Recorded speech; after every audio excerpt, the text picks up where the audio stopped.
We're up and running.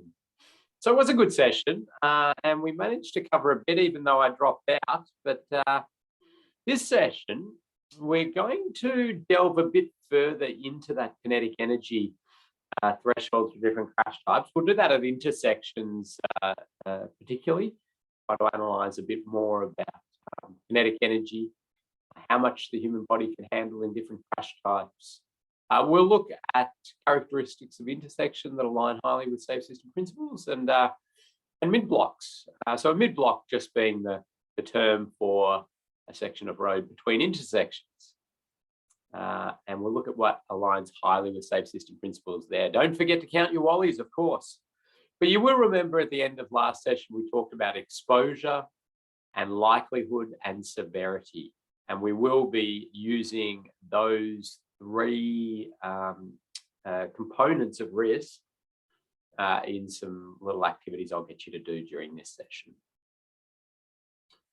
But one thing we sort of touched on a little bit last session about what a safe system assessment is and how does it differ from road safety audits and the like, but we didn't really go into that. But I thought I'd pop this diagram in and say, well, a road safety audit is a common thing. It's been around for about 30 years, and they're done quite routinely as part of infrastructure improvement upgrades and the like. So a road safety audit is that scope. So there are design reviews, and I'm sure any of you that have done designs or procured design work or the like, you'll appreciate that the designer will get it looked at by somebody else, be their colleague next to them, does a review of it or the like. And there's some overlap between road safety audits and design reviews, but they're not the same thing. Now, safe system assessments sort of straddle a lot of road safety audit stuff, a bit of design review stuff. There's a lot of stuff that sits outside a road safety audit that is a safe system assessment, and that's things that are looked at, but also the way it's presented, what it's used for, and the like. Safety in design, or a safety in design review or the like, is a check that whatever is proposed can be constructed safely, can be maintained safely, can be decommissioned safely, and those sorts of things. It's quite focused on the worker safety aspects. However, it does include a little bit of operational safety for the public as well, but there's bits of overlap. And then there's some sort of check that everybody with all abilities can use whatever's being built. So in a lot of jurisdictions, that's called a DDA audit, a Disability Discrimination Act audit. I think New Zealand has a different name for it, which I'm not familiar with exactly the name for it in New Zealand, but the idea would be to get somebody independent to check that the ramps are at a grade that wheelchairs and others could use, and that there's appropriate hand railings and things like that. So somebody might be able to type into the chat if they know the particular name for that check in New Zealand. I'm pretty sure it's not DDA, but it's something else. So I just thought I'd pop that up there before I jumped into some content for this session as a bit of context. Yeah, we'll be focusing on the safe system assessment for the rest of this. Remember to pop your questions in as we're going. Don't wait for me to stop. Those in, Kathy will jump in and alert me when there's questions I need to deal with. But we're going to start with intersection crashes, and we're going to try to understand a little bit more about the chance of a crash at intersection, and then the severity of those crashes that do occur at intersections.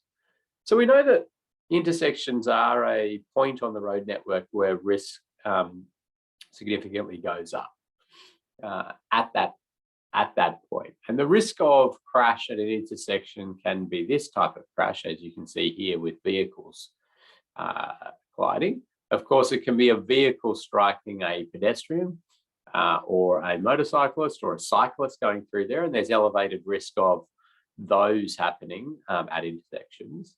But there's also an elevated risk of run-off road crashes at intersection. And the reason for that is twofold. One being that we have an increased turbulence at the intersection, in the sense that we have a lot more potential for vehicles to be coming out of roads and vehicles avoiding other vehicles and these sort of things happening. And as a result, vehicles lose control, leave the road. And then the other factor in that is that we tend to, at intersections, put a lot of fixed hazards. Well, they could be signal pedestals, but we often put power poles, we put drainage culverts, and just the nature of two roads intersecting like that means that there's a lot of infrastructure often around intersections. So what we see on a road network is this sort of, if you look at any risk mapping methodology, you'll sort of see, if you have sort of a risk map, you'll see it bubbles along risk and then it spikes up. And these are your intersections that spike up. Now, there is a underlying inherent risk there. It spikes up at intersections. The accumulation of these sections of non-intersection can often be a higher cumulative risk than the intersections themselves, but at an isolated point, the intersections stand out. So the Monash University Accident Research Centre came up with, it was a while back, but they came up with these principles for intersection design for better alignment with safe system principles. And it's interesting to look at this. I'm not going to spend long on them, but they talk about fewer vehicles and fewer intersections. Now, that's a very hard thing for us usually to influence. Occasionally, we can do fewer intersections by closing off intersections and rationalising intersections. Fewer vehicles is often a bigger picture challenge and shows some interlink between road safety and other transport objectives sometimes and the like. But these two are really focusing on the exposure to crashes. Okay. Remember how we talked about exposure times likelihood times severity. So the exposure to crashes. Fewer conflict points per intersection is an interesting one, because a lot of people would like to put that to exposure and say, well, there's less exposure because there's less conflict points. In a safe system assessment, we attribute that to likelihood of crashes, because what we're saying is that there is an intersection there. It has a certain number of conflict points. And for those who are not familiar what a conflict point is, I'll show you a conflict point diagram later, or a very simplistic one just to reinforce that. They're basically points that you can crash and ways that you can crash.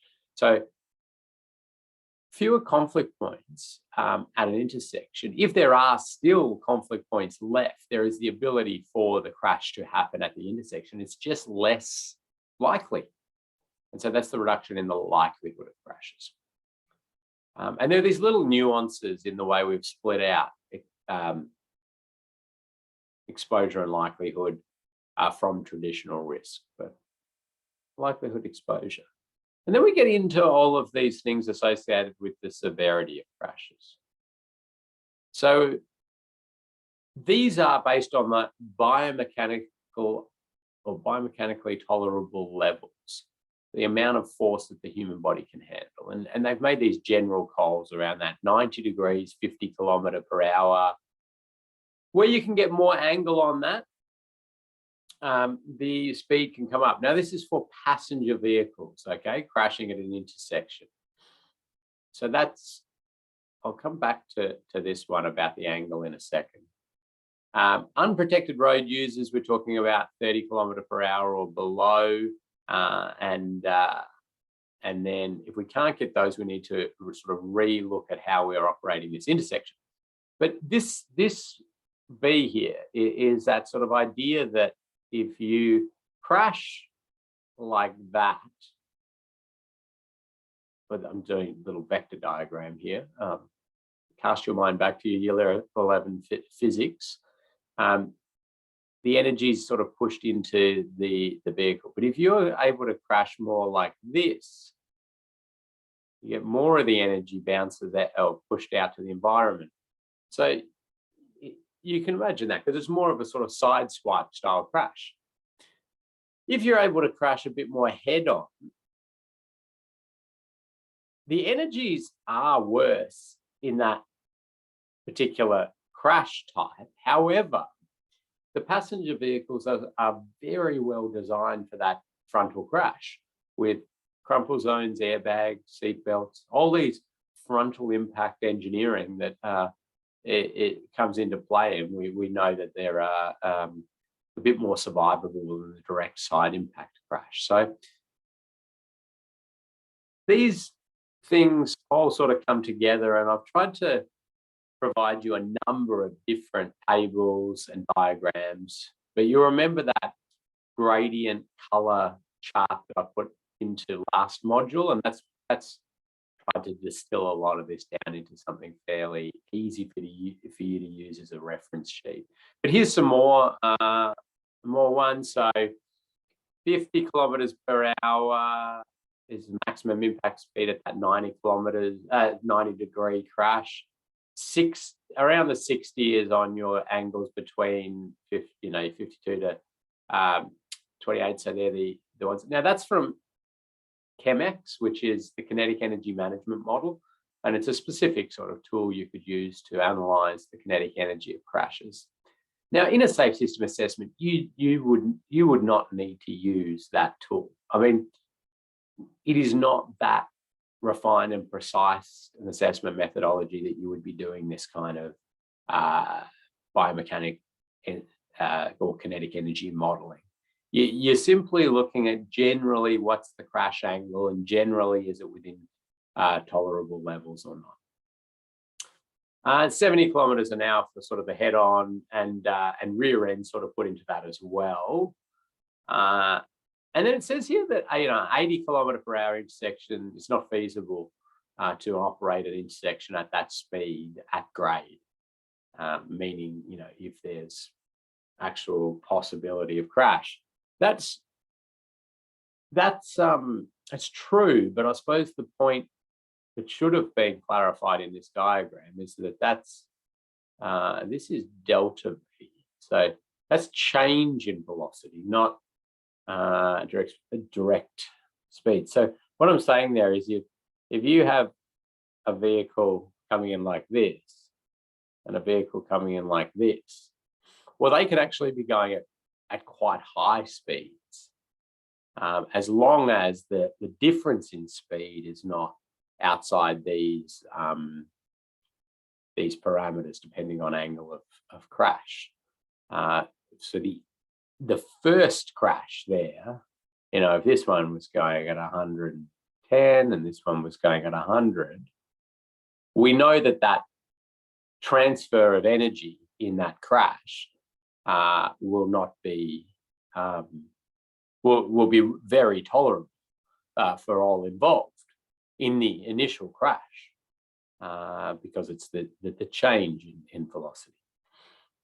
In this scenario, you'd be very concerned with where they sort of then went to, running off the road or out of loss of control and those sort of things. But the first exchange of energy would be within tolerable levels.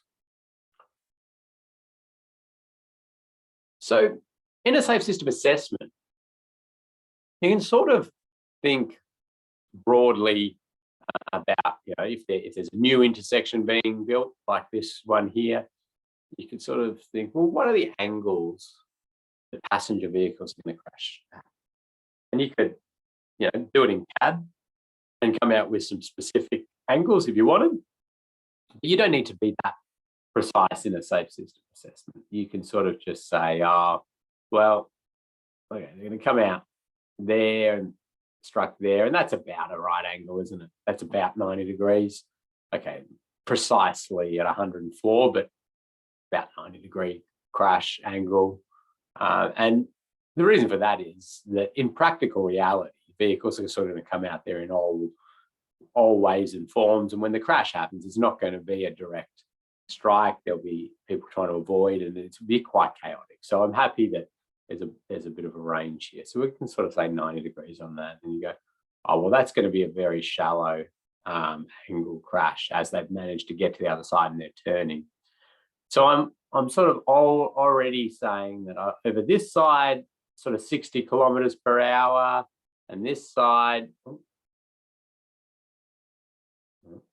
50 kilometers per hour, because it's the right angle. And if we go back to those tables, and these are starting to give me ideas of threshold speeds and help me in terms of calibrating the scoring I'm going to put for the severity of crash. We've taken the idea of the chance of crash out of it. We can look at that. We will look at that. But that's just looking at physics of it. Angles, speeds. You'd factor in weight of the vehicle potentially. If there was a lot of heavy vehicles on this route, that might be factored in. This is me just showing sort of the idea and the thinking around angles and impact force. Sorry, quick question, Ken. On previously where you're still talking about collision angles. Is that more like merging like a zip? If you're merging at 100, the car would possibly flip or bounce off each other? Yeah, so sort of zip mergers and on-ramp, motorway on-ramps and the like are very much in that idea of the vehicles colliding in their initial impact being quite friendly, if you call it that. But the point about the secondary crash from that is very important, and understanding what happens from there. Yeah, so it could be cars flipping, it could be run-off road crashes from that, all sorts of problems occur after that initial impact. But if you're talking about just direct transfer of energy and the impact, they're within tolerable levels. Any other questions, Kathy? No, thank you. All good. Okay.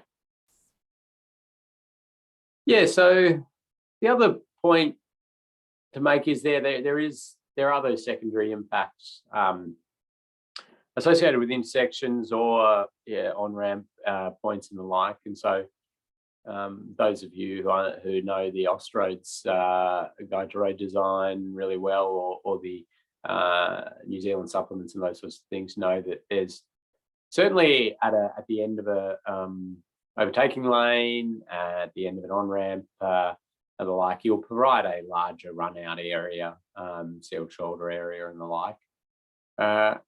At intersections, we don't tend to sort of think as much the same way. And when you have the vehicles striking each other, and here's a very right-angled crash, the vehicles do go out sort of off the road. But it's very rare that you get this absolute square crash. I mean, it does happen, but more often than not, the vehicles will be trying to avoid, they'll be clipping bits of the vehicle. This vehicle might see it last minute, turn a bit, and it's quite chaotic in these intersections. And Centre for Automotive Safety Research in the University of Adelaide did some work to try and understand where vehicles are having their secondary crashes. And it's probably not groundbreaking research. It's nice that they did it, but I'm not sure we as a group wouldn't have come up with the same thing without having to analyze all the crashes. If you replot cars to these axes off a heap of intersection crashes that they looked at, you see that the secondary crashes is after contact has been made between the vehicles are, dominantly out there. I mean, there are these sort of ones. This is where you get clip-offs and swinging out and all these sorts of crashes. But I just want you to keep in mind that there are secondary crash potentials around intersections, and you shouldn't be ignoring the runoff road potential around intersections. So we always do try to come back to these established angles and speeds and use those in our decision making. Pedestrians, cyclists, as I talked about, we're aiming at that 30 kilometres per hour or below if we possibly can. And there's a lot more work to be done in some of that understanding of those biomechanics of injury and specifics, but we'll keep working on that. But I want to get you to do an exercise, and it'll also probably be your opportunity to have a bit of a stretch and refill up the coffee for the morning and the like. So what I'm going to ask you to do is have a look at an intersection, and I've got this intersection for you to look at. And I'll give you some information about it, and then you're going to have a good bit of time. Well, you're going to have 5 minutes or so to think about how we might redesign this intersection to get better safe system alignment. Let me give you some info about the intersection first. So this is a 70 kilometre per hour arterial road. It's a highway. It's got 2 lanes in each direction, as you can see, and it's 70 kilometres an hour. It carries somewhere in the order, it's got more than 20,000 vehicles per day, and it's got about 12% CV, commercial vehicles, heavy vehicles, 12% heavy vehicles. I'll go H, heavy vehicles. And take some, decent sized trucks. This is a bus stop here. It's a bus route. This is a shared user path, so pedestrians and cyclists. This road here is a 50 kilometre per hour street road, and it carries about 2,000 vehicles per day. What else can I tell you here? These are little service roads just for access to people's properties. They're 2-way service roads. There's some openings to these further down for people to sort of get in and out. They open up into here as well. Probably about 800, 700 metres up here, up the road here. We'll call that north. Set of traffic signals, and about 2 kilometres in the other direction there's a set of traffic signals. Maybe, it's about 2 kilometres on. Maybe a little bit less. This is like a drainage structure. Water sort of goes out that way into this sort of open field, but this is all residential. There is a school down this road, probably 400 metres down the road.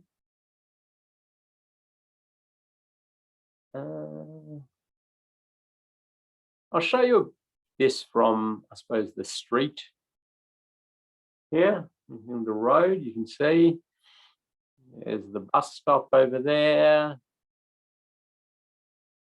There's the service road there. You can see the traffic volume, you can see the side road there. It does have a right turn facility here.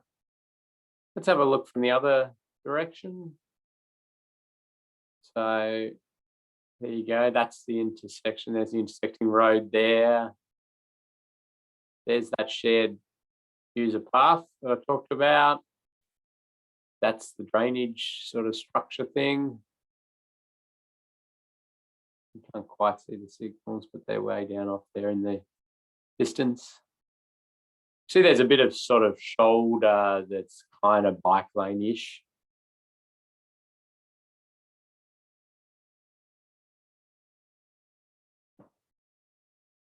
So your exercise, your challenge here is to remove fatal and serious injury crashes at this location into the future. Now, that's pretty challenging to do, especially because I'm going to give you some constraints. I'm going to budget limit you to, I'm going to give you a little bit more than 3 million. It'd be nice to you. I like it. You can have 4 million. $4 million budget. You can't close off the intersection. I know you were interested in that because we just heard there from the Monash University Accident Research Centre that less intersections and less conflict points are a good thing if you can do it. You can't close off the intersection. It has to operate so vehicles can get in and out coming from both directions and going both directions. And the third one here in the constraint is that you're operating in the current political framework under which you operate. So that's organisational and political. So you have to have a think about what you could practically move through your system. And if you're proposing something a little bit radical, maybe come up with a few ideas on how you would help that get through and approved in your different, with your different political systems and organisational approval process and the like. So you're going to come up with whatever ideas you want, and you got to keep it within a $4 million budget. Now you might be saying, hang on, I don't know how much stuff costs. $4 million sounds like a lot. I can, So if you are somebody who sort of has a general idea of what things might cost, or you can have a good guess at it, just run with what you've got. The point of the exercise is not to get highly accurate cost estimations. It's just about thinking about treatments. If you have no idea, or you want to check what I think a cost would be, you just type into the chat, say cost for, and then whatever you want to do. Cost for lighting upgrade, and I'll go 120,000. And or you might go cost for full grade separated interchange, big flyovers and the like, and I'd say $72 million. Well out of budget. So so just type in cost estimate of if you want. But the last thing I want you to do is every time you come up with something, so say you did come up with lighting upgrade, which you haven't seen anything in the dark or anything like that, but it would be a bit weird. But anyway, you'd go lighting upgrade and then just put a little L next to it, because if you improve the lighting, you're going to reduce the chance of crash. You're not going to do anything for the exposure to crashes, because the same number of vehicles will be going through that intersection and exposed to crash, same number of pedestrians, same number of cyclists. And the severity of crash will be the same. You improve the lighting, it's still going to crash at the same speed, the same angle, same weight of vehicles. You're just less chance of crashing because vehicles can see each other, they can see pedestrians crossing, they can see cyclists at night and these sorts of things. So there's an example of one that's squarely in the likelihood of. Sometimes, occasionally, things can influence more than one of these. So they could be likelihood and severity. They could reduce the chance of the crash, and if the crash does happen, how bad it will be. And so you can have a think about those. So hopefully your task's somewhat clear. Feel free to think broadly about what you could alter to get us better safe system alignment with the idea of eliminating death and serious injury at this intersection going forward. Does anybody have any questions about the task, the intersection? We'd like to use your cost estimator, please, Ken. Yeah. Okay, roundabout. How much for a roundabout? $7.5 million. Can't afford it. Wow. I should clarify that. 7.5 million for a roundabout that meets the Austra's Guide to Road Design Part 4B and New Zealand supplements associated with roundabout design for the vehicles using this road, so a full-sized roundabout.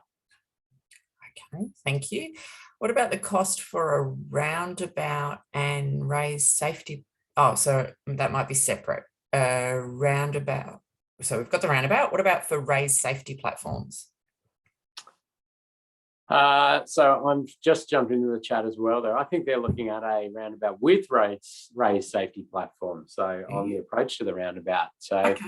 if you're going that full size roundabout and you add raised safety platforms, you can add another 400,000 to it. So you're well out of budget. But we're now starting to play with the idea of somehow maybe getting rid of reverse curves on the approach and the like, you can probably pull all of that down in costs to around the 6 million.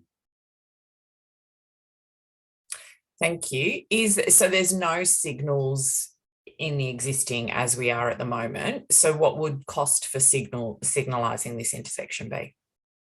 Yes, signalising it you can do for just under $3 million. Within budget. Hmm.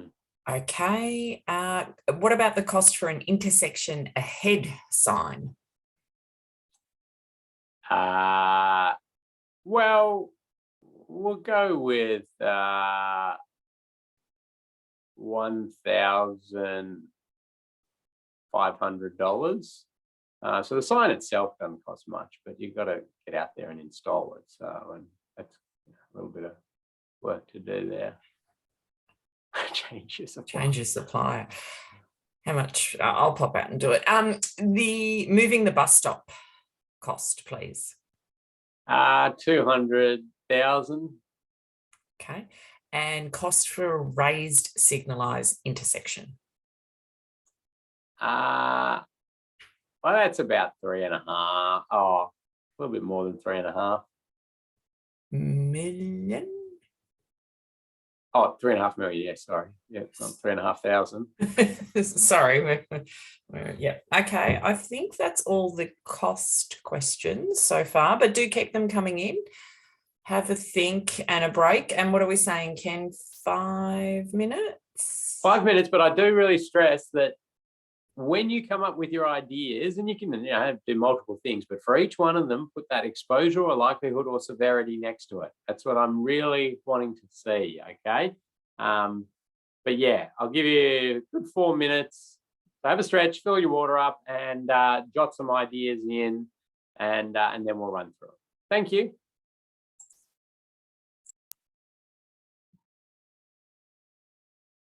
Okay, well, as I was saying there, thank you. This is wonderful, and I see that a lot of people have done a good bit of thinking here.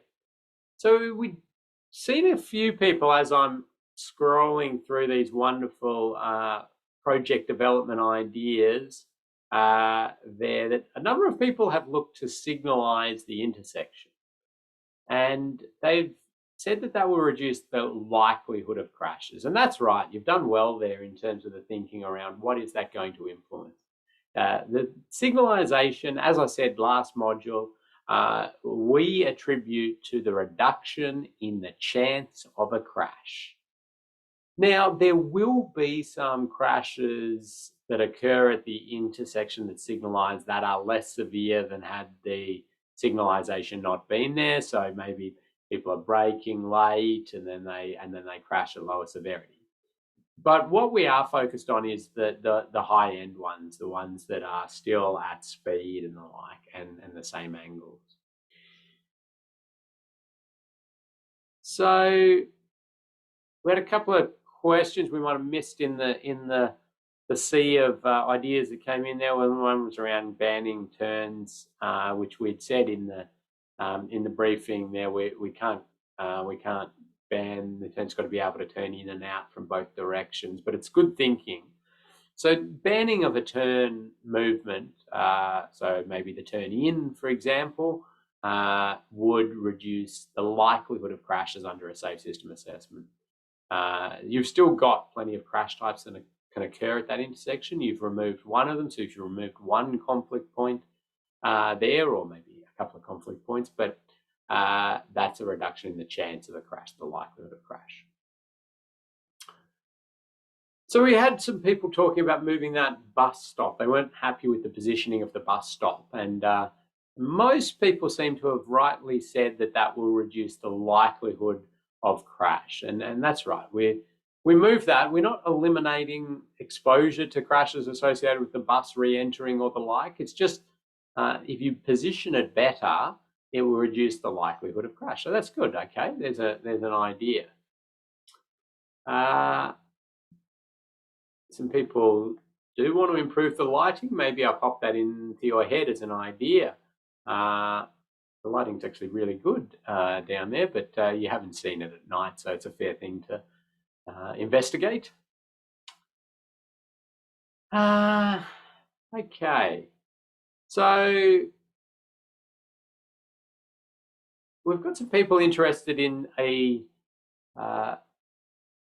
pedestrian and cyclist crossing point, and how are pedestrians and cyclists from that shared path getting across, and are there things we can do to reduce the likelihood and severity of crashes?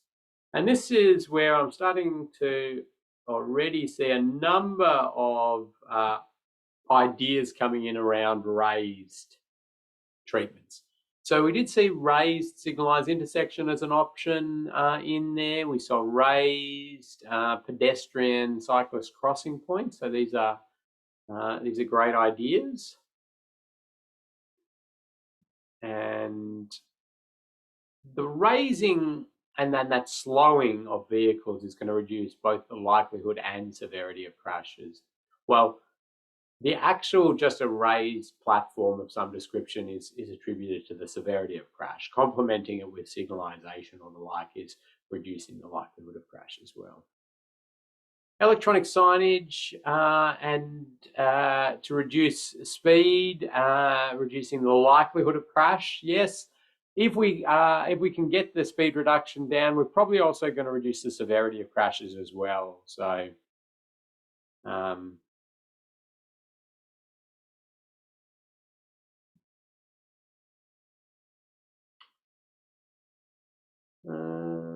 I'm just sort of scanning through here to see if there's anything that very different or something that other people are putting in that I should talk to.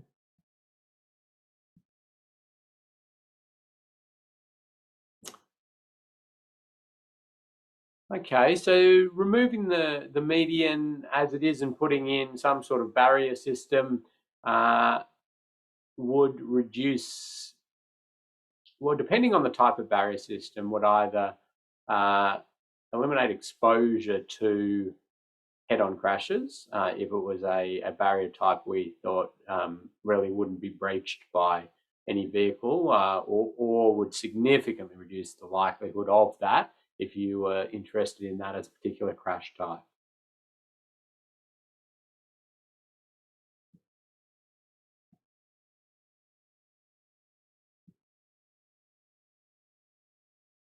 Variable speed limits are activated when the side road has a vehicle, so that's a nice, that's a very nice idea, and would reduce the likelihood and severity of crashes. So your sort of REORS style system, or SRAS or STARS, or it's got many names now. Really did originate in New Zealand, and the idea is good. And these environments, yeah, it's something possibly we could look at. Okay, I didn't get to sort of talk to each of yours, but what I am really liking to see there is that good clarity around what is exposure, what is likelihood, what is severity, and what are these things that we could be doing. So thank you. I'm going to come back to this intersection, but I want to talk about a few of the ideas that you came up with there, and I want to talk about a few of the ways we think about intersection control and its alignment with safe system principles. So the signalisation idea, as we talked about there, is commonly looked at for that type of intersection for a number of reasons, because you had, firstly, unbalanced flow. So roundabouts can be a little bit challenging with unbalanced flow, not that they can't work, but signalisation tends to, from a traffic operations perspective, work a little bit better for that. There's the crossing for pedestrians and cyclists, and while we can do some pretty great stuff with roundabouts for pedestrians and cyclists, signalisation provides that clearer, easier way for pedestrians and cyclists to cross. Yeah, and it reduces the likelihood of crashes, as I said. There's no doubt about that, that putting in a set of traffic signals reduces the chance of a crash. Unfortunately, when we look around the network, though, and we can sort of do these heat maps of death and serious injury quite easily, and I'm sure you've seen similar things, and I could pick any populated area and sort of do outer metro heat map of death and serious injury, and they would tend to come out something similar to this, which is hotspots on all these large signalised intersections. These are all signalised, that one's signalised, signalised. These are, it's not to say that death and serious injury aren't occurring in other locations, but large signalised intersections tend to represent a huge amount of our death and serious injury at intersections. And usually you can analyse a list of your top 100 locations of death and serious injury for any medium to large size city, and you'll see that the large signalised intersections representing the bulk of that list. And that becomes quite interesting, doesn't it? I mean, sure, it's driven a little bit by the amount of vehicles going through there and the like. And we established before that intersections are that point of increased risk, but signalisation has tended to be this idea that it is sort of the ultimate form of control. And not everybody is down that track, but Professor Jeremy Woolley of the Centre for Automotive Safety Research, when doing a sort of national review on road safety strategy, that was in Australia, he came out with this statement and said, traffic signals are the biggest failure of traffic engineers, which is a fairly provocative statement, but he was saying it from a road safety perspective in the perception that this is the ultimate form of control, maybe before it's fully grade separated off 50 years time or whatever it is. It's just sort of like, once we've done signals, we've done mast arms, we've done fully controlled right turns, maybe even put a speed and red light camera in there, there's nothing more that can be done. And people need to just stop running the red lights. And that sort of goes against safe system in the sense that we are pushing all responsibility at that point back to the road user, where there is energy and inherent risk that will result in death and serious injury. And the challenge we've got is that we just keep building the same thing and hoping that somehow it's going to operate differently than all these other thousands and thousands of signalised intersections that we've built. And people still run the red lights, and we still see people killed and seriously injured. So these are the sort of things that we're looking for under this sort of newish safe system way of thinking, is to question why we are just accepting this inherent risk and inherent death and serious injury, and thinking that somehow road users will be the ones to miraculously change their behaviour. The roundabouts perform significantly better. They perform significantly better in the sense that they reduce the severity of crash. We don't, in a safe system assessment, attribute a reduction in likelihood. We just attribute it to severity. Now, there are lots of crash types that we reduce the likelihood of as well, but there are a few crash types that start to sort of emerge a bit at roundabouts. Rear end crashes tend to go up, and minor sideswipe style crashes tend to go up.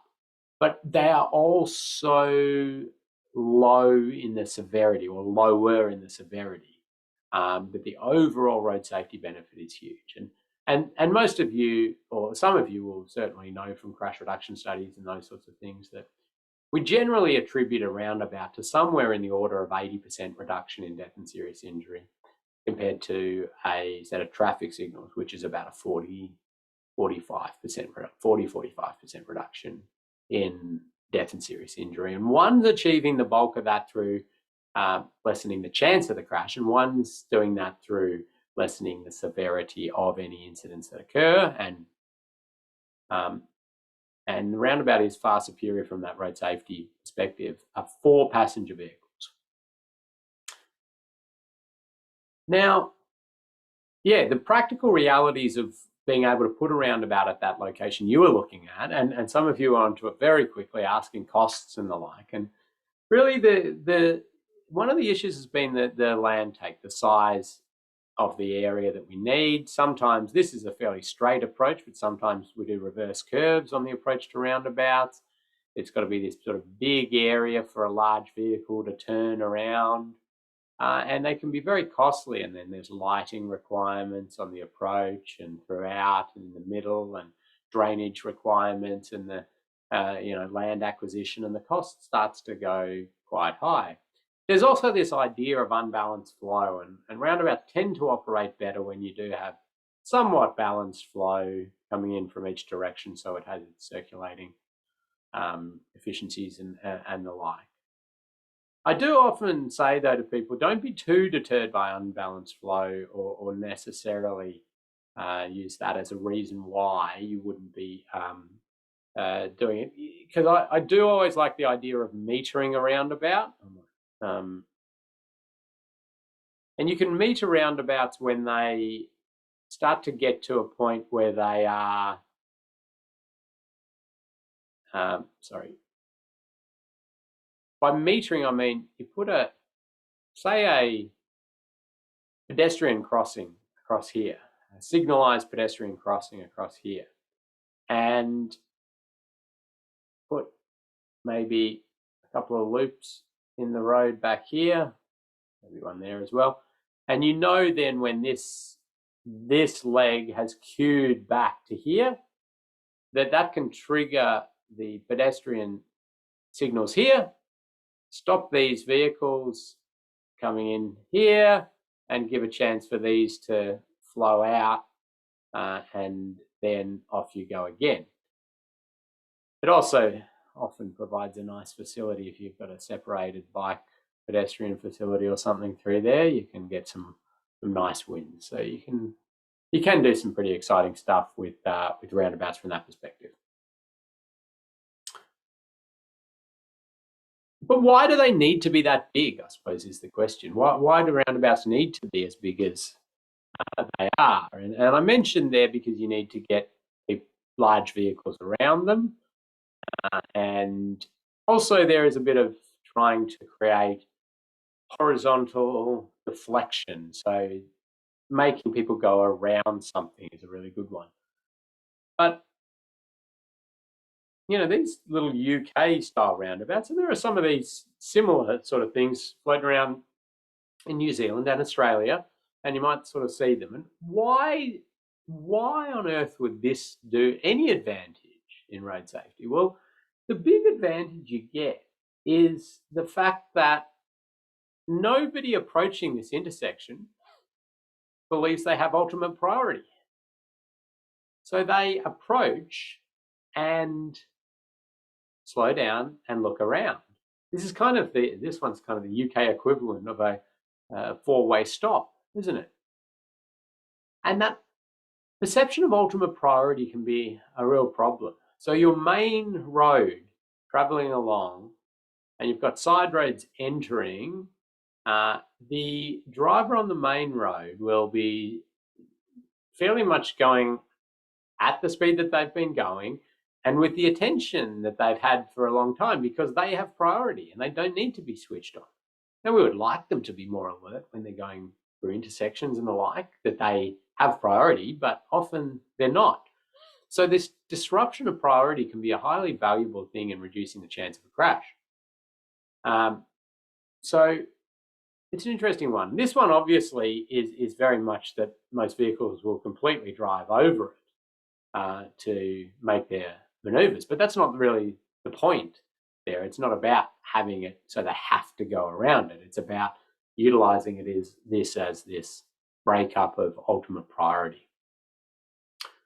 Now, Kathy, any questions coming in at this stage? Absolutely, Ken. What about safety for cyclists and pedestrians at roundabouts? Yeah, so next module, we're going to talk specifically about pedestrians and cyclists and roundabouts. And it's a very good question to ask because, well, cyclists we know don't have as much safety benefit, and it can be more dangerous for cyclists at roundabouts. Pedestrians, the general perception and general feel is that it's unsafer for pedestrians at roundabouts. However, I'm yet to see a study that actually proves that. And the studies that you do see actually show improvements in safety for pedestrians at roundabouts. But I do question whether that's accurately taken into account exposure, as in, I believe that pedestrians may be avoiding roundabouts to cross the road, and so I don't think I don't think there's enough accuracy in that. But nonetheless, what we do know about pedestrians at roundabouts is that they are a major impediment to crossing and walking, and really quite restrictive in that sense. So there are some really great treatments, and it's a little advertisement for getting into the next module is to come along and have a look at some ways that we can really enhance pedestrian and cyclist safety at roundabouts and get wins all round. Thank you, Ken. And there's also a comment from, and I'll apologise for my pronunciation here. Janet has said there's a few of these little mini ones. Is that what you're calling these? This one here that you've got on the screen in Tauranga? Gosh. Tauranga. Thank you. Yes. So there's a few of those, few four-way stops floating around New Zealand, and people will probably know of some four-way stops. And I like this idea that we're not constrained by absolutely traditional ways of operating intersection. Yes, this I would call a mini roundabout. If you go larger than these radius, it's a compact roundabout, and then you have a standard roundabout. And within the standard roundabout, you have a range of size of annulus. Lovely, thank you. That's all from here at the moment. Okay, jump in when other questions come in. So there is often a concern about the ability to straight line through some of these smaller roundabouts, and that's absolutely valid. So take this one, for example. It's really, there's nothing to stop a vehicle going through fast and straight. I mean, we hope as they approach, they're looking and they slow down a bit, but there's nothing physical to slow that. There is the ability to put the raised platforms, and somebody was very quick onto that, saying, well, how much for a roundabout with raised safety platforms? Wow, okay, we're onto it. And again, very different road environment to what you were looking at here, but the idea of that slowing of vehicles on the approach to a roundabout. Now we're getting some really wonderful treatments here for passenger vehicles at least, we're going to get some improvement in safety for vulnerable road users by the slower speeds and things through there. But I think there's a bit more we could do for pedestrians and cyclists, but we'll get to that. And so let's recap this in terms of roundabouts versus traffic signals. And we talked about different conflict points, and this is sort of a simplistic conflict point diagram for those who haven't seen it. But if you just take passenger vehicles, for example, in some of these rural network style things, but low pedestrian areas, but the dots are ways that you can crash. And you can see there are instead of traffic signals, there's just a lot more ways that you can crash.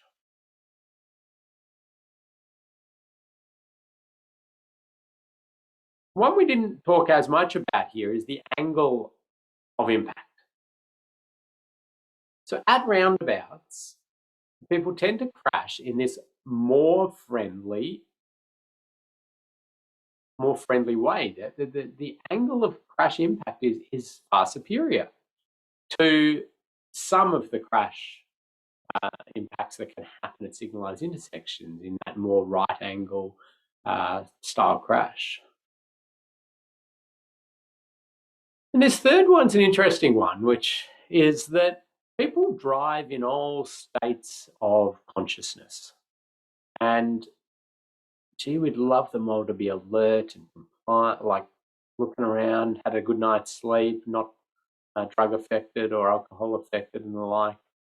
But unfortunately, we do see our population driving in all sorts of conditions. You know, they're driving to their brother's wedding after working a double shift. They're intoxicated or a bit intoxicated, or had a argument with their partner, and unfortunately, they're often not as engaged with the road environment as we would like. Amazingly, if you put infrastructure in the middle of the road, like a roundabout, they wake up, they come back to it, and they look around, and they're back with us for at least that section, which is an elevated risk part of the network. Now, it's not ideal because they go through it and then will get back to whatever sort of position they're in.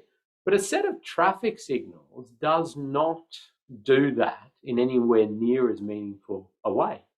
And we see a lot of people driving directly straight through signalised intersections, either completely not seeing it, or maybe sometimes seeing it late. And you don't need to sort of analyse crash data for long, or even you don't need to look at those sort of dash cam crash videos you can get thousands of these days online to see the amount of signalised intersection crashes where they go straight through at speed, and that's quite a serious issue. So the roundabout wakes people up. Occasionally somebody will drive directly through a roundabout. It's very rare, but occasionally they will. But the bulk of the time they wake up, they come back to it, they look around, they slow down, and it's just amazing wins for road safety.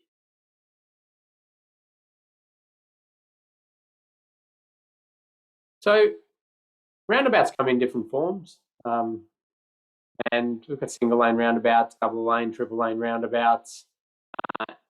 We know that 2-lane roundabouts don't perform as well as 1-lane roundabouts, and you can see that from this, using speed as a proxy for risk there, that smaller radius 2-lane roundabouts really not performing as well. They're better than traffic signals often, but they sort of converge there. But you'll see they're turbo roundabouts, and this is just almost one for a bit of interest for you. They're 2-lane roundabouts with specific design, and they operate almost as well as single-lane roundabouts. And I'll show you a couple of turbo roundabouts, just I suppose for your interest. But here you go.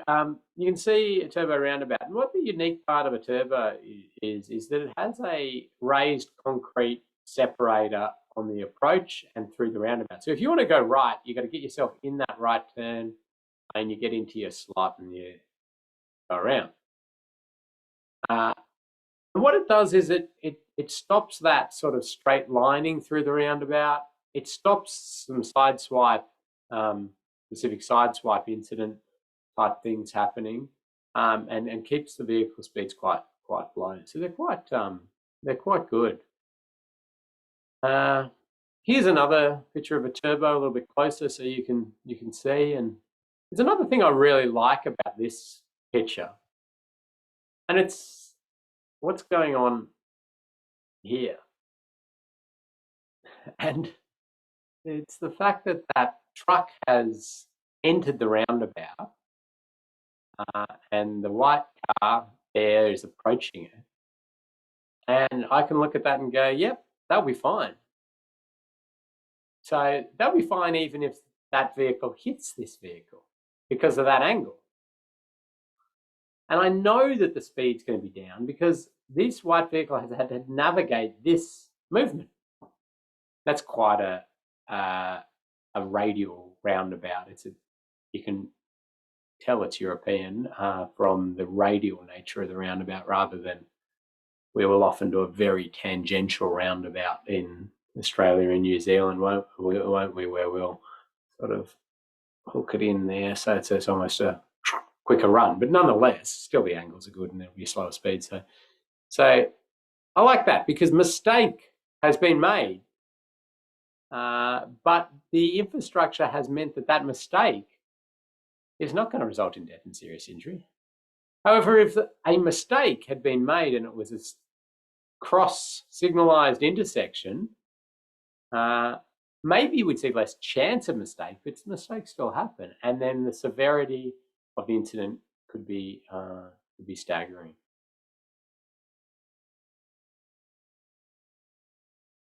Now, I put this one in partially just for fun because it's amazing, but also because it's from the Netherlands, and I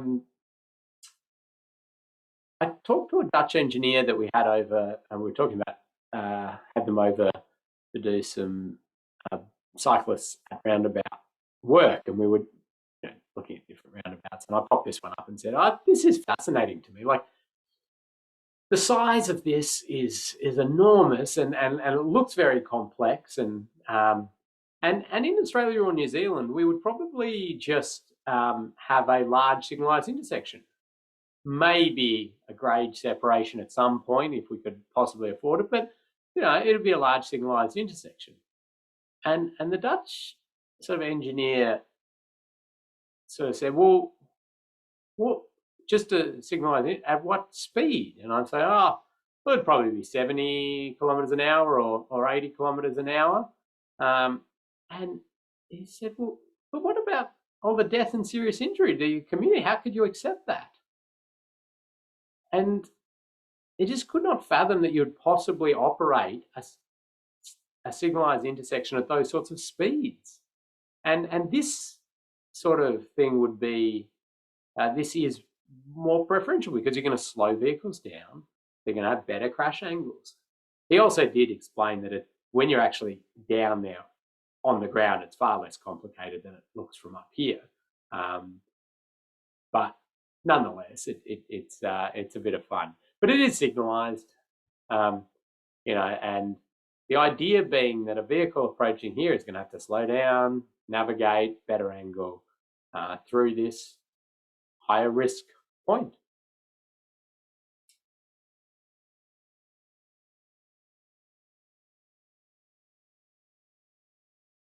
Now there's a lot more people starting to question, can we alter our existing large signalised intersections to something that has more safe system aligned features? Now, again, this one looks highly complicated, highly exciting, but the principles are pretty good. And I like the fact that people are starting to think about this. This is a concept. This hasn't actually been built, but it looks pretty good from a few perspectives. So if a vehicle's coming along here, they're going to see the infrastructure, they're going to slow down. then they're going to change their angles, and the crash angles may be better. So we're getting some wins there. And I like the fact that people are starting to really reevaluate signalised intersections and say, you know, is there something we can do? This has got me thinking, Kathy, and I did show this to one of the other New Zealand groups, and I should, I'm going to stop sharing. I'm going to see if I can just find something out of my archives, and I'll see if there's any questions at this stage. Thank you, Ken. We do have some, well, we've got some questions. Is it not a behaviour issue though, rather than signals or roundabout infrastructure? Yeah, it's a behaviour issue, but that's what we've got. Like, so this is sort of goes to the core of safe system. Yes, it's a behaviour issue, but that's what it is, an astronomically huge behaviour issue that we throw huge amounts of money to, and we chip away at tiny little segments of this. Okay, yet the physical infrastructure change, it does not matter what the behaviour is. Generally, we reduce so much of that. So this is where we as infrastructure professionals need to alter our mindset, because we keep building these things like signalised intersections and going, everything's great if they just do the right thing. It's the definition of insanity, isn't it? Doing the same thing. Yeah. And it's so frustrating because, and I've built signalised intersections in the past, and I go back and I look and I'm like, I got the best designers.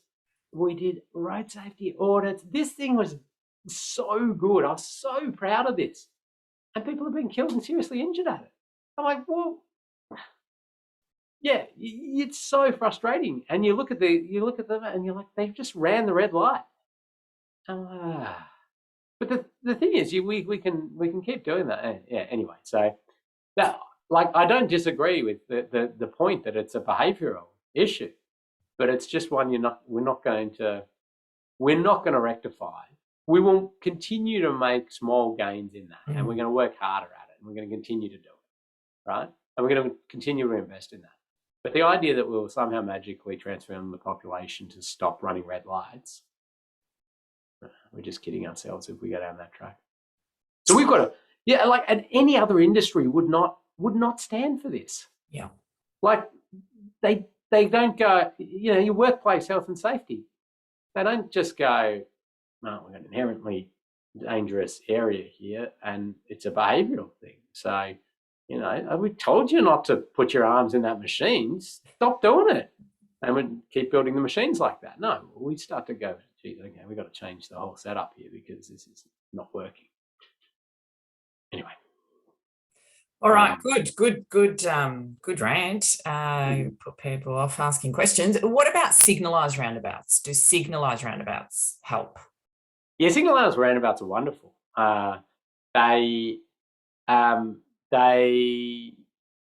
You can manage your flow really well, and you get all those benefits of the roundabout plus the signalised one. There's a limitation to it if you're just out there for traffic operations. There's a limit to what you can do, but they are really good. Okay, so you're looking for something, so you look for something. Oh, I found something that I was looking for. You found something. Okay.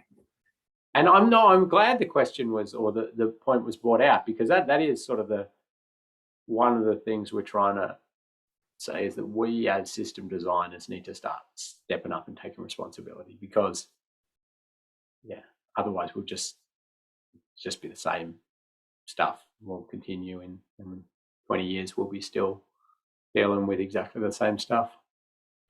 Okay, I'm going to just share my screen, and there's just a little story behind this one, actually, which is, that's it. Hopefully you can see a little memo, an inter-office memo. Mm-hmm. So this is when I was working in the Road Authority, and there was a large congestion easing program. it was actually called Keep Melbourne Moving. And it was like, Australia's biggest congestion easing program or something like that. And basically it was an analysis of outer growth areas and traffic flow. And they said, tell us what we will invest mega dollars to get people out of this congestion. And so the traffic operations, traffic engineers and the like did lots of analysis, and they discovered that if they removed the roundabouts and they replaced them with traffic signals, they'd get a significant,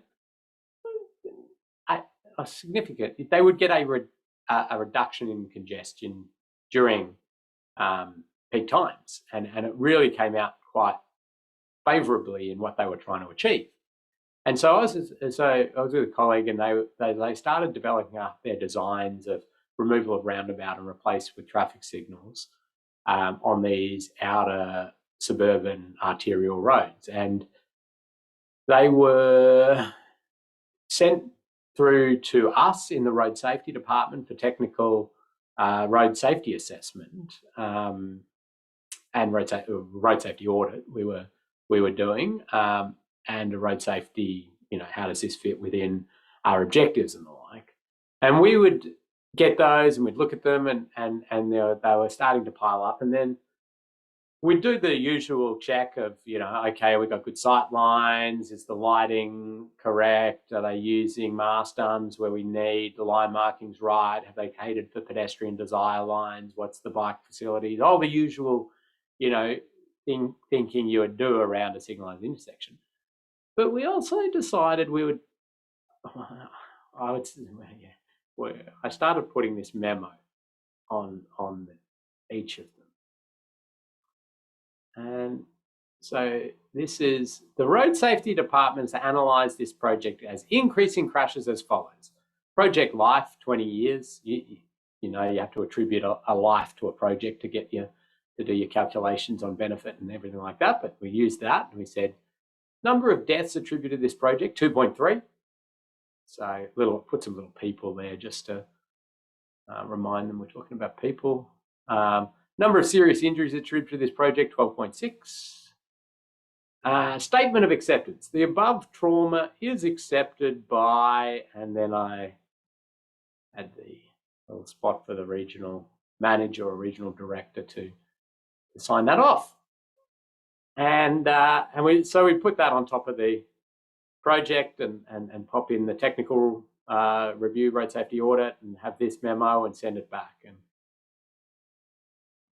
And yeah, did we ever get any signed memos back? No.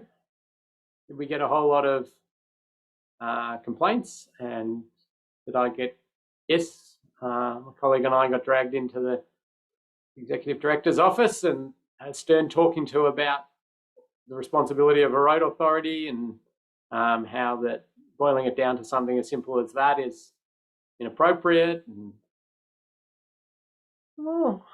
sometimes you got to do that, don't you? I mean, and just, okay, if as a road authority we would want to accept that it is more important to move traffic through in this little bit quicker than it is to save those lives and prevent those serious injuries, then somebody should stand up and sign that off. Now, interestingly, nobody ever argued with what we had calculated. So it wasn't a question of whether we were right or wrong on that.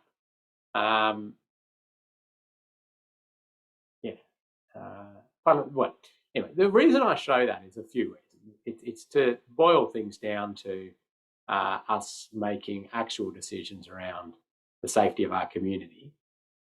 But the second one is to point out that there's a more palatable way to do that now and less chance of getting you fired way of doing it, which is a safe system assessment, because it presents that information in a particular form. So at least it will be shown that you are making things worse by doing this project. And so that's why I'm really keen for safe system assessments not to be just done on road safety programs. And unfortunately, it's the road safety programs that are the most keen to get these things like safe system assessments integrated into their programs because they're road safety people. But their projects are usually, good, and they're just trying to get the absolute last bit out of it. But it's these congestion easing projects. I often public transport projects. Sometimes you see this sort of stuff, and they're the two ones. Your big major projects, and so I really want to see it used across all infrastructure investments, not just road safety investments. Anyway, I went slightly off topic there. Kathy, was there anything else that came in? Yeah, good story, Ken. It's interesting. You started your own operation soon after. No, it wasn't to do with that. I didn't get fired. You didn't get fired. Okay. So there was a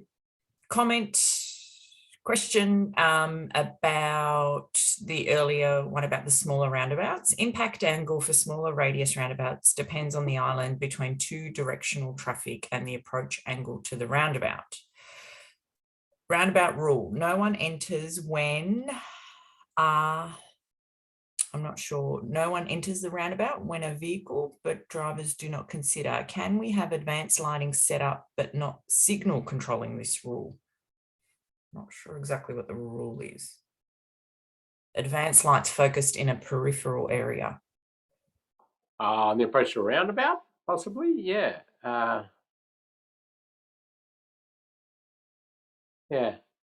Well, there's a lot of, we could go into a lot of the specifics of roundabout design and then metering roundabouts and different signalised roundabouts and their pros and cons, and it's good stuff to delve into. I think we'll keep moving on just to cover off some other high level principles sort of stuff, and I'm happy to chat to people about that sort of stuff after. I better get some slides back up, eh? Yes, thank you. Just another comment that's come through. We don't tend to have a lot of signalised roundabouts, at least in Auckland. Is cost an issue to implementing these? It is additional cost. It's probably more often that if you have a signalised roundabout, well, I suppose take this one for example. If you're going to, the way in a traffic operations perspective, you have to run it because it's got to be quite controlled, because you can't have vehicles come in here and turn if you've got your pedestrian phase going there, if that makes sense, because and that's kind of the phasing you want. So you really need a lot of phases. So the operational aspects of it start to narrow down a bit. But as I say, we won't get too much into it. There's a few different little ones called the squircle, which is a roundabout form. It's got a squarish circle trying to pack it into a small area. Anyway, but it's interesting to hear that a number of people were suggesting raised safety platforms, and this to me is proof that our industry is advancing in a great way. And New Zealand's doing a wonderful job in forging a good way forward with the consideration of raised safety platforms on roads that traditionally would not be considered for raised safety platforms. And certainly that road that we were looking at falls into that category. And it's a main arterial, 20,000+ vehicles a day, heavy vehicles. And, in the past, if we'd suggested a raised safety platform on that road, we would have just been kicked out of the room. It's crazy talk. But we've evolved. We're moving forward with that. And we understand that sort of these raised safety platforms don't need to be all of the same grade that we think of when we think of an urban speed hump. That they can be shallower, they can be adjusted, and these sort of things reduce the severity of crashes significantly. And that's sort of what they proposed at that one. And a few of you were sort of thinking along these lines as well. They were predominantly concerned with vehicle-to-vehicle crashes at that intersection. Now, They wanted to provide that pedestrian access and facility as best they can. But they did these race safety platforms with signalised intersection because signals ticked a lot of boxes for them, for the unbalanced flow, the continuity of intersection control, so signals upstream, downstream, the costs, and the fact that they didn't need to do as major civil works as they did. And you know, there's a lot of reasoning behind traffic signals, but they said, yeah, are we willing to accept what will come if we just do our traditional signals? Because we know our worst intersections in our region are traffic signals with death and serious injury. And we just basically go, well, we've done everything we can at those, so you know, are we just going to build another one?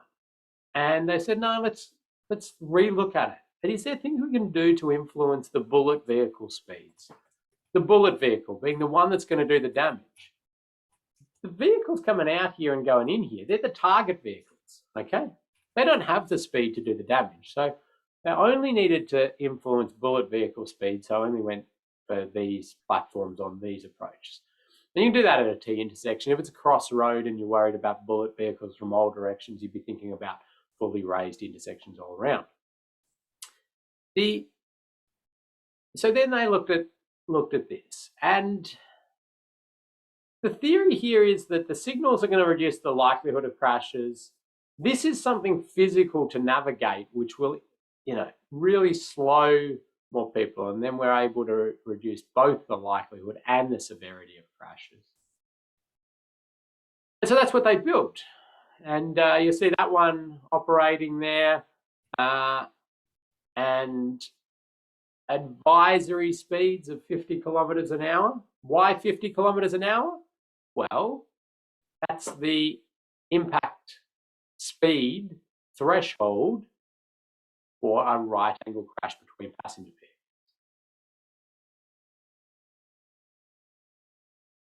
There's another one. There's lots of intricate details to work through, but again, it's the high level principle is that saying, well, we're not going to accept it, we're going to try something else here. And I was out undertaking the post-construction road safety audit with a colleague, and watching. I took this photo and love this photo. We'll put this up on the wall in the office, Kathy, I think. The reason I love it is because we've got braking, but we've got green light. Now, I love it.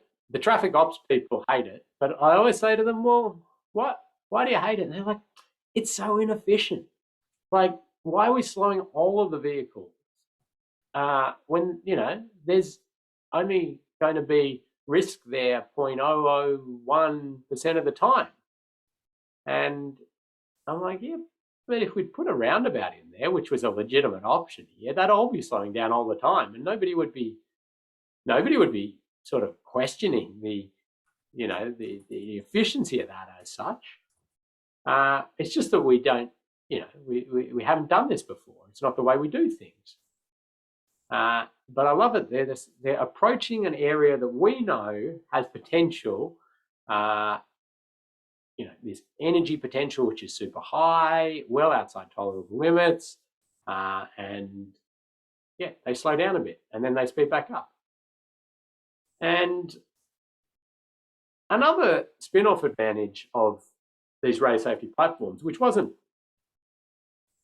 predicted as well as it's come through, is this alteration in the dilemma zone. So the dilemma zone, it's an actual traffic engineering term, and some of you will know it quite well. That is the point in time and space when the driver is in a dilemma as to, do they put the foot down and go through the lights, or do they brake and stop? I'm sure you've been in the dilemma zone at one point in your life. And when the road safety platforms are in place, the dilemma zone shrinks a huge amount. And it's because most of the drivers realise they're going to stop because they're going to have to navigate over this. And it's just easier to stop. So that's another road safety win there. And it's funny with the before I jump onto one in New Zealand, this was one of the first ones really of an arterial road nature and these sorts of things. And it really was staggering to see the amount of reasons brought forward why this could never happen. Like, and really, like, people who had been around industry for a long time, you know, considered world leaders in some of this, just saying, well, the noise, the drainage, the headway issues associated with the SCAT system, the signal control system, the heavy vehicle rollover, the motorcycle risk, the buses will going over it, the freight will damage and break all of the goods, the list just went on and on and on. Like, it was like, yeah, this could never, absolutely never happen. Yet you build it and you just discover that none of that is a significant issue. The biggest issue out there is a slight bit of debris that collects down at the bottom of the ramp that needs to be swept every few 6 months or something like that. I mean, there is people talking about, oh, well, you know, vehicles are going to hit this and it'll be like Dukes of Hazzard. They'll be flying off into the trees. And yeah, anyway, so when things are put forward that are different, there is going to be pushback. And in order for us to improve these things, we're going to need to navigate through that. And it's wonderful to see New Zealand really moving forward with some of this. So here's your one just in Hamilton there, Thomas Gordonton intersection, and similar characteristics and really a lot of similar thinking around how it will operate. So that's a good one to get out to have a look at, and I think wonderful credit to all of those many people involved in the development of this one. And so once you get one in, you can start to really calm people down on future ones. This one to me is particularly interesting for a number of reasons.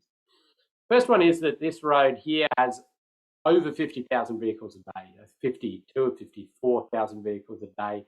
The road that crosses it has something like 35,000. These are not small intersections. And the other reason that makes me super happy is that this used to be a roundabout and it was saturated. And they said, we need to get rid of this roundabout and put traffic signals in. And, you know, and this is sort of 15 years after those memos were being issued. And as part of the requirements of that project, they had to do a safe system assessment. And the safe system assessment said basically what that memo said. You're going to make things worse here. It's going to increase death and serious injury. And here's some suggestions on how you could reduce that. And one was, I didn't do this safe system assessment, by the way. It was done by others, and it shows the process is just beautiful because they said you need to slow vehicle bullet speeds down.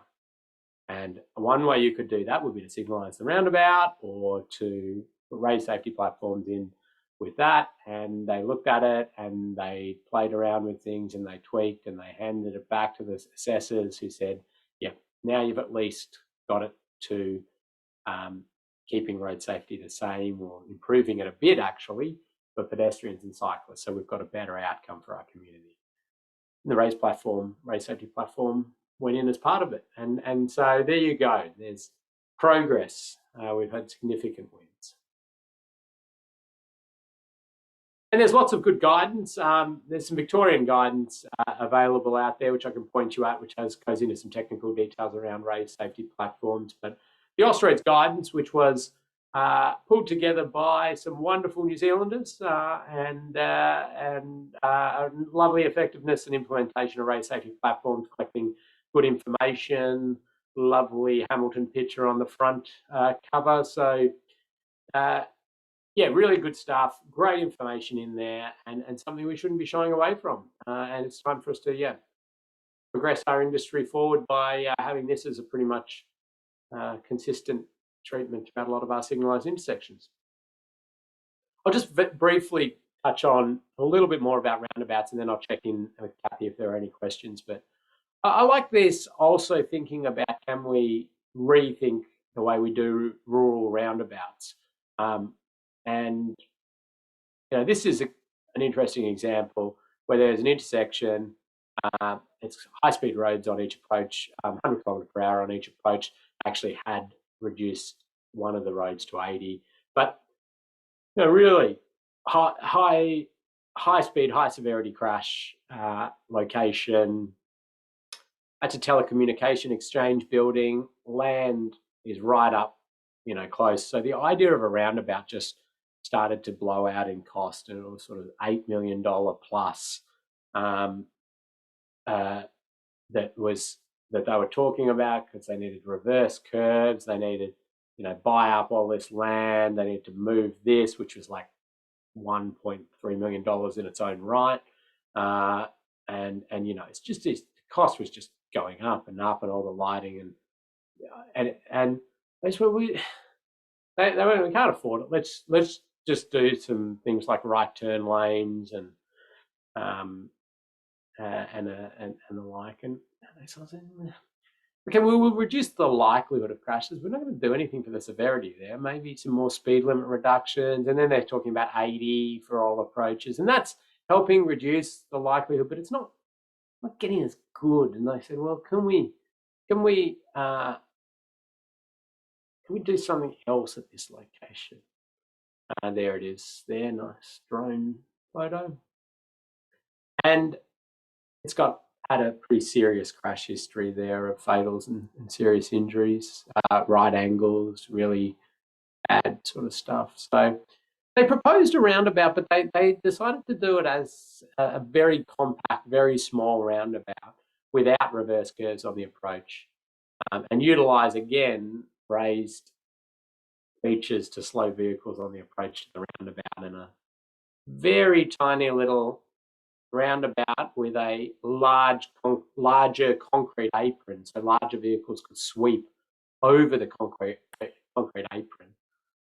And anyway, so designed that up and built it, and there's that one. And I've shown a couple of you this before, I think, but slows vehicles on the approach with some shallow ramps, very shallow ramps. Next set of ramps, a little bit more to them. Excuse me. And you can see, I'll put a little red line over important bit there.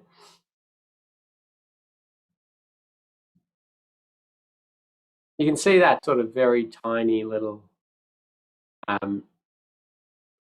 circulating or annulus of roundabout, and then the large concrete apron where large vehicles can sort of sweep over these areas. That's mountable on the side there as well. And they didn't need to move this. They didn't need to acquire as much land. They didn't need to do reverse curves. And the cost was about half of what the traditional roundabout was. And it needs a little bit of design thinking. We've just finished a design guide for compact roundabouts for the Victorian government, which is now released and available. Happy to send you that, or send you the detailed designs of this, and have a bit of a think about whether you've got intersections where this might be appropriate.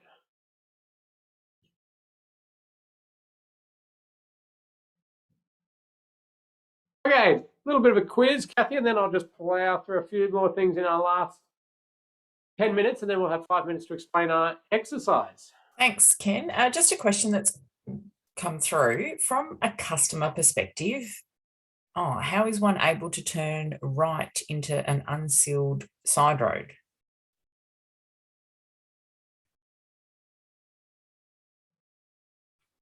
Into this one.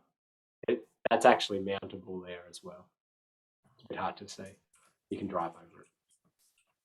With regards to safe system, should the level of service be ignored or have a low priority when assessing design?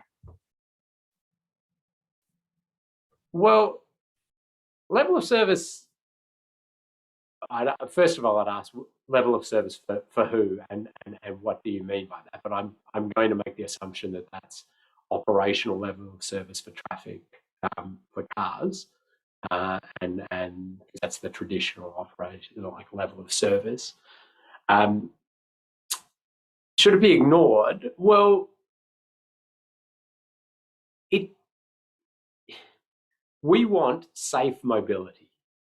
So we want the best level of service for vehicles, assuming that you've done some thinking around one network framework and you've decided vehicles are some sort of priority on that route that you're talking about. We want the highest level of service that fits within safe system parameters. And that's the way we sort of need to think about it. People are pretty happy to use this throwaway line of safety first, but then when it actually comes to it, in sometimes in these sort of things, it's like safety first. Yeah. As long as we get level of service A, then safety. And you're like, well, hang on.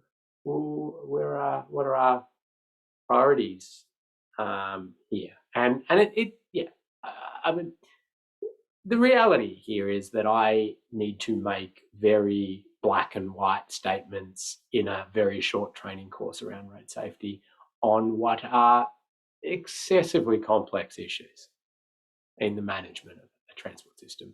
I do this to be pushing you forward in thinking about safe system principles and the importance of safety and keeping our community as safe as we practically can in our choices and operation of the road network. And you need to, contextualize this in everything you're doing. Oh, there's a poll. It's a very quick one questioner. True or false? Traffic signals are not safe system. True, false, or unintelligible question, which means like I don't have enough information, or that doesn't make much sense to me, or what are you talking about, Ken? Ask better questions, Ken. Tell us another story, Ken.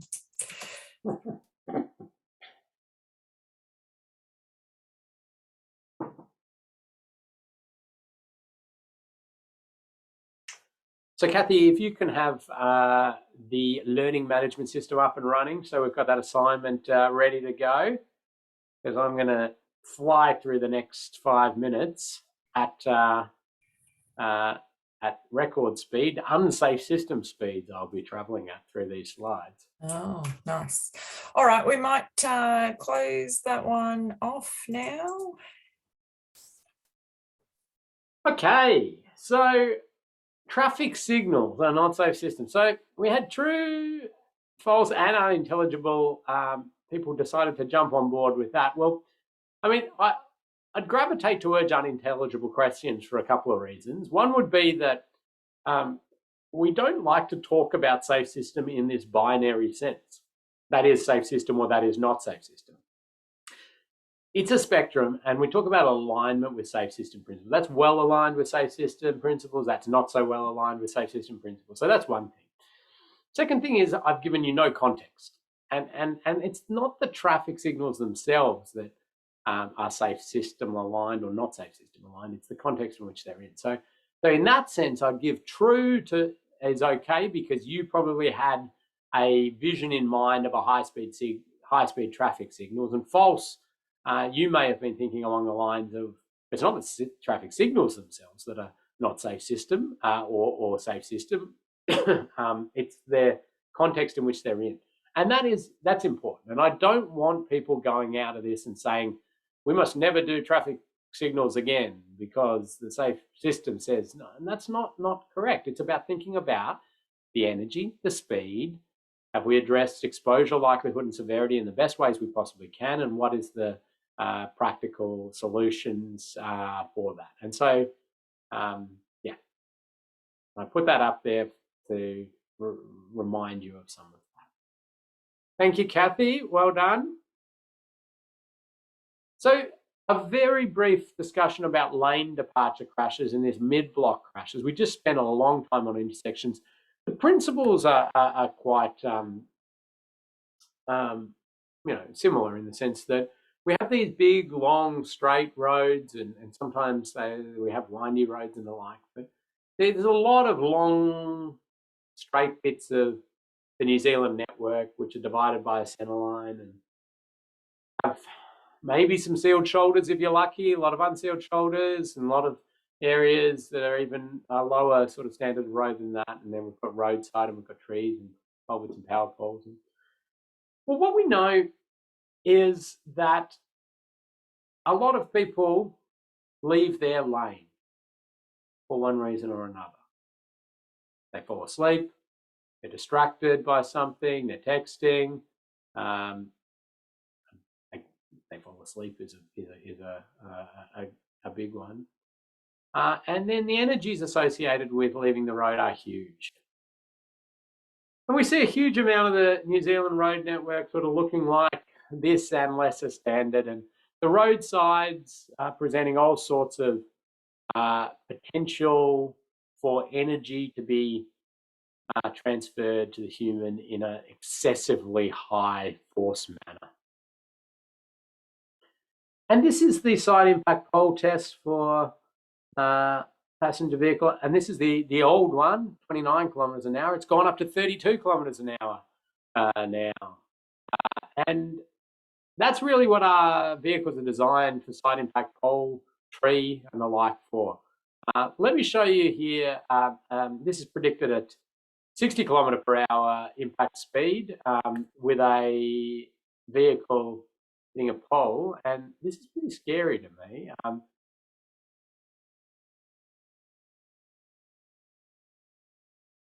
So hopefully that streamed through for you, but the violence of that crash is astronomical. The energy we're talking about is so huge at a point source hazard. And so we certainly want to look to get rid of point source hazards out there or protect ourselves from those. But as we clear areas back in the roadside, free of hazards, in what you might call the old clear zone, we know that our hit object crashes come down, rollover goes up a little bit, and we know that we asymptote out here around 4 or 5 casualty crashes per 100 million vehicle kilometres travelled as you clear areas free of hazards. So we don't eliminate death and serious injury by creating these very, very wide clear zones. I've got a number of slides in there, but we know that cleared areas on the roadside are not necessarily the safest places we can provide. They're much better than trees and power poles, but people do go beyond what we clear and they can have rollover. We get the biggest benefit in our first 4 to 5 metres of cleared area. And in the past, we didn't have anything really better, because if you put an old barrier system in there, it's presenting a hazard in its own right. You're balancing off there. But barrier technology has gone off the charts these days. So we would no longer be creating new town bypasses that look like this, with these big, wide cleared areas and a calculated clear zone out to a run of trees, because we know people are going to go off into those trees. We know people will make it over the other side there and crash. And so we want to reassess that. And luckily, our newest of the new, in fact, I think I've got the wrong front cover on there. I've got to change that. The newest of the new guide to road design, part 6, roadside design, safety and barriers, has a sort of new way for us to think about it.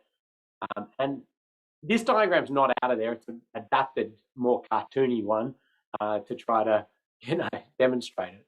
But we know we get our highest safe system alignment. This is safe system alignment here with continuous barrier systems, flexible barrier systems. And we don't need those big, wide, clear areas because they present some form of risk. And a flexible barrier system, well designed, on these roads which are dominated, I mean, they're only passenger vehicles and trucks.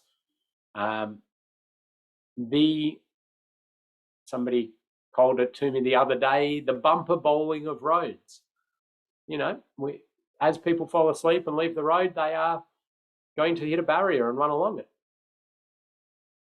And we're going to try and keep them awake and, you know, make them drive in better states of mind. But when they fall asleep or when they leave the road, there should be something there to stop them hitting a tree, a power pole, or the like.